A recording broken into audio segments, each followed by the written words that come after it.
Écoutez, on s'ambiance comme on peut. Je viens de voir, il pleut. Alors, enfin c'est gentil, mais moi j'avais prévu de sortir, j'avais prévu de faire des choses, et là je peux pas, il pleut à torrent. Et c'est chiant, je vais revenir toute mouillée, ça va pas le faire quoi, à un moment donné. Voilà. Après je dis, j'avais prévu de sortir. C'est beaucoup dire, hein, mais dans l'idée, oui, j'avais prévu de sortir. Voilà. Parce que pour le jour 43, si tu sors pas déjà, c'est là où c'est plus compliqué, tu vois. Qui dit jour 43 pluvieux dit jour 43 heureux. Eh ouais, il y en a là-dedans. Hein. Ben on va voir si c'est le cas. Hein. On va continuer à faire la fête au bruit de la... J'allais dire au bruit de la musique, mais non, du coup c'est au bruit de la pluie qui tombe. Et donc l'avantage c'est que après la pluie, en fait, il y a une odeur particulière. Et c'est le pétrichor. Eh ouais. Du coup, il va y avoir cette odeur-là qui va sortir du sol, de la terre. Ça va être intense, dirons-nous. C'est parti.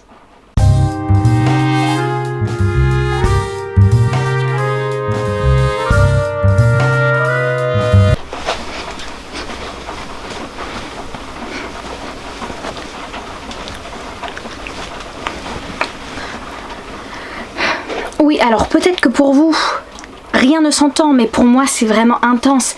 C'est vraiment un peu comme si je faisais la danse de la pluie, pour qu'il pleuve encore plus, pour que la nature fleurisse, pour que la nature pousse, pour que la nature soit là. C'est une ode à la nature, c'est une ode à la pluie, c'est une ode à Gaïa, notre mère nature. Vous allez peut-être me dire que je suis complètement tarée, et c'est peut-être le cas, c'est peut-être fortement le cas d'ailleurs. Mais j'ai une petite anecdote à vous raconter. Lorsque j'étais petite, et toujours maintenant en fait, j'adore la pluie. Ça m'arrivait juste de sortir juste pour être sous la pluie. Oui, après je revenais trempée, certes, mais ça c'était un petit détail. Mais c'est vrai, je me souviens, je sortais exprès pour être sous la pluie, sous les gouttes, et j'étais en transe, en train de danser, de célébrer la nature et la pluie. Oh, ce bruit, je pourrais m'endormir, je pourrais le mettre en bouteille. Si vous avez les références, je vous aime. Si vous ne l'avez pas, cherchez-la. Oh, mais ce bruit, cette ambiance. Le mieux, en fait, le mieux, vraiment, lorsqu'il y a des orages. Oh.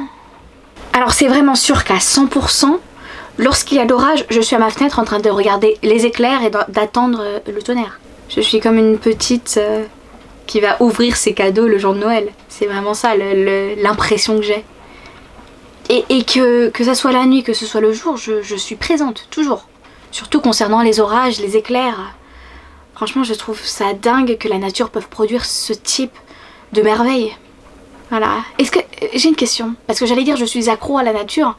Mais peut-on être accro à la nature? Peut-on être accro aux éclairs, au tonnerre, à l'orage, à tout ça?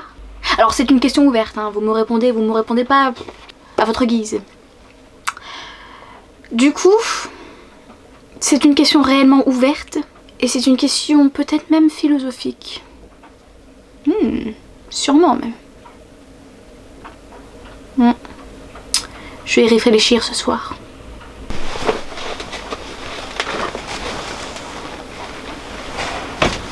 Aïe! Oh bah merde! Ma transe, elle a été un peu interrompue de manière... dur.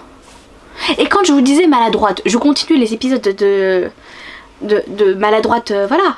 Hein, il y avait l'épisode 1 où c'était juste un petit aïe. Mais là, ça fait mal, surtout c'est dans le coude, vous savez, là, le petit coude où vous avez l'impression d'avoir une décharge électrique après. Voilà, c'est pas agréable. Ah, quoique ça fait référence à l'orage, avec la décharge électrique dans le ciel, et moi j'ai une décharge électrique dans le coude.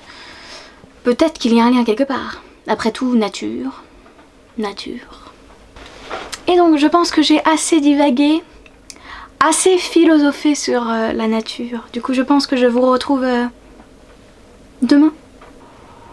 Ça vous va demain, n'est-ce pas? Très bien. Eh bien, je vous retrouve demain pour d'autres aventures d'une confinée. Bientôt qui ne sera plus confinée. On verra ça. Allez, à tous. J'ai dit quoi? À tous? Je voulais dire tchuss, mais ça n'a pas voulu, du coup, tchuss, hein. À demain.